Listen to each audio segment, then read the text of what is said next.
Hey guys, what is going on? Welcome into the video. So in this one, we're going to be going over the pullback in the stock market, how much lower we could go, and where our spots of interest to buy the dip at, and then go over some individual stocks and trade ideas along with that. As always, there are timestamps in the description, and let's go ahead and get into it. So starting out, going over what we talked about last weekend with the S&P futures chart. So the S&P was testing the key 4207 to 4242 zone, which was major support and the previous breakout trigger of that 6-month consolidation.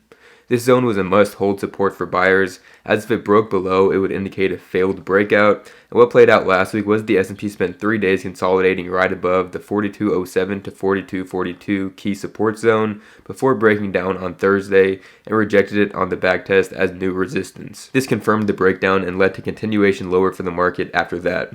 So going into next week, sellers have full control of the trend as long as the S&P holds below the 4207 to 4242 zone. On the downside, the next key support levels to watch below are at 4110, 4080, and then 4060. It's also notable that the RSI is oversold on the 4-hour time frame once again, which indicates that a relief bounce is likely to play out soon as well. So personally, what I'm on the lookout for next week is a little move lower towards those cluster supports below, and then start a relief bounce, which I think ultimately would be likely for another backtest of that 4207 to 4242 zone as new resistance, which would be a major decision point for the market. This is a very loose lean as anything could play out at this point in the week ahead, but it is very unlikely that this straight down move continues, and even during market downtrends, you will see big squeeze moves up, such as this potential scenario. So now moving on to the Nasdaq chart, which is most important for tech stocks. Last week we talked about this key 14,590 to 14,610 support zone as a major level to watch for the trend. This is the potential scenario that I laid out last week and I was watching for, getting that initial relief bounce before continued downside to the next level below, and then potentially a larger bounce from there. And taking a look at what played out last week is we got that early weak relief bounce after a quick fake out below support, and then that bounce ended up failing and seeing the real breakdown towards the 14,240 level after that. So into next week, the two main scenarios that I am watching for revolve around a backtest of that previous breakdown zone.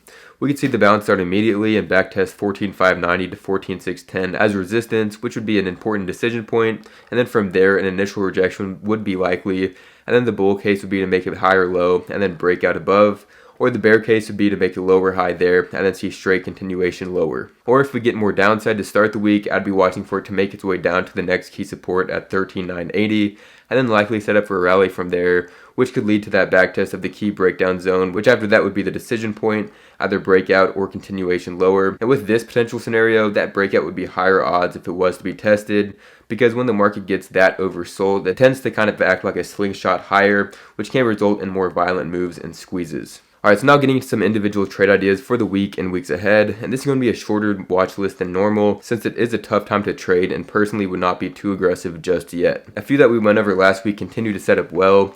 Crowdstrike, ticker symbol CRWD, has shown big time relative strength and is currently in this healthy pullback phase that has a good chance to result in a leg higher once the pullback gets bought. So the key pivot zone that I'm watching on this is at 162.3 to 168.7, which as we can see has been a key zone for years. I'd be watching for buyers to step in there to potentially set up that next leg higher with a big target zone above at 205.5. If it plays out, we could see something like this, which offers great risk reward for a long entry and defined levels to set your risks or stop loss. Celsius, ticker symbol CELH, is another, and this stock has been one of the strongest stocks for the past year. It's currently testing this key zone at 150 to 157.3, which I'm watching to continue to act as support.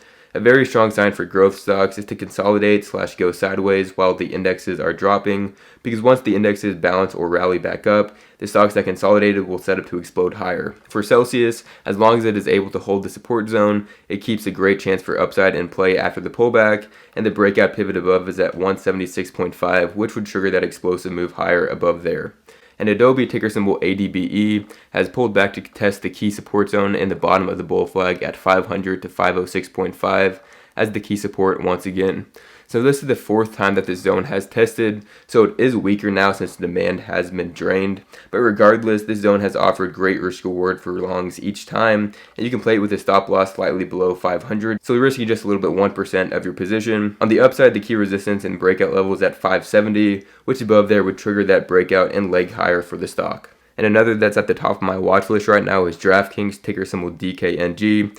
It has shown relative strength versus the market and has been building out this bull flag for close to 3 months. So if it is able to break out, the upside targets that I'm watching for are at 35, and then the key zone at 40 to 44.